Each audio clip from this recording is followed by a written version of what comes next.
শরীর তো মাশাল্লাহ পালোয়ানের মতো, কাম কইরা খাইতে পারস না? আমার কাছে আইছস কেন? আমি কি এনে লঙ্গরখানা খুলছি? ভাগ। গ্রামের এক নির্জন এলাকায় থাকতো এক বানর।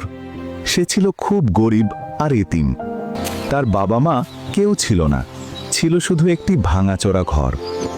গ্রামে কারো কাছে কিছু চাইতে গেলে সবাই তাকে দূর দূর করে তাড়িয়ে দিত। কিছুদিন পর বানর শিয়ালের কাছে গেলে শিয়ালও কটু কথা বলল, তোর জন্মের পরেই তোর বাবা মা মারা গেছে, এখন আমাদের কাছে আসছিস আমাদের মেরে ফেলার জন্য। বুক ভরা কষ্ট নিয়ে বানর চলে গেল। কিছুদিন পর শিয়াল ভীষণ অসুস্থ হয়ে পড়ল।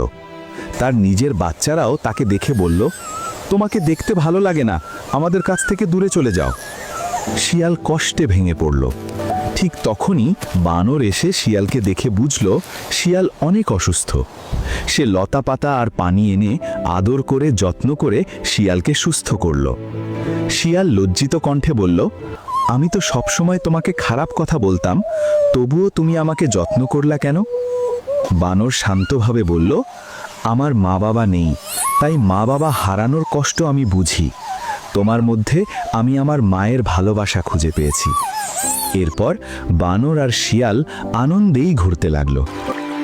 কারো চোখের জল নিয়ে কখনো হাসো না, কারণ সেই চোখের জলই একদিন তোমার হৃদয় ছুঁয়ে দিতে পারে। আজ যে মানুষ কষ্টে আছে, কাল সেই তোমার জীবনে আশীর্বাদ হয়ে ফিরে আসতে পারে, যদি তুমি আজ তাকে ভালোবাসা দিতে পারো।